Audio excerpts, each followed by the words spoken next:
सोनूची mummy, तुझं वय किती ग? सोनूश पप्पा, मी वय सांगत नसते बर का. काहून ग? असं म्हणते, पुरुषाला पगार आणि स्त्रीला वय विचारू नये. काही तर कारण असेल ना. हा, मग तो आतापर्यंत तो वय कोणालाच नाही सांगितलं? तुमची शपथ सोनूश पप्पा, माझ्याला होऊन 30-32 वर्ष झाले असं पा. मी अजून कोणाला मग वय सांगितलं नाही. बाई, ओ मालक, घरला किराणा घेऊन जायचा, आजचा पगार द्या. ए गप काम करा, आता पैसे नाहीत, रविवारी पगार देतो. मग काम पण रविवारीच करता.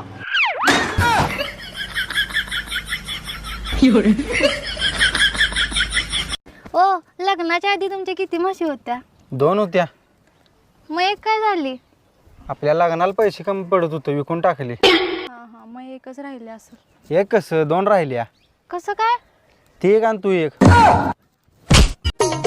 अहो, तुम्ही किती चपात्या खाणार आहे? हा, 4 खातो की 4. 4 चपात्या तुम्ही खात नाही. मग एक काम कर, 3 खातो. 3 कर आहे ना. 3?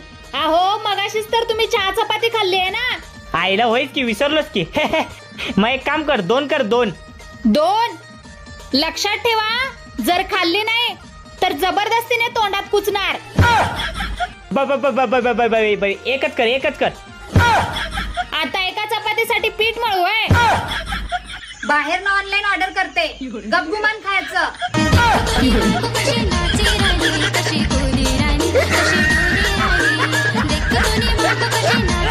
तुम्हाला किती एकर शेत आहे टोटल? 2.25 एकर आहे.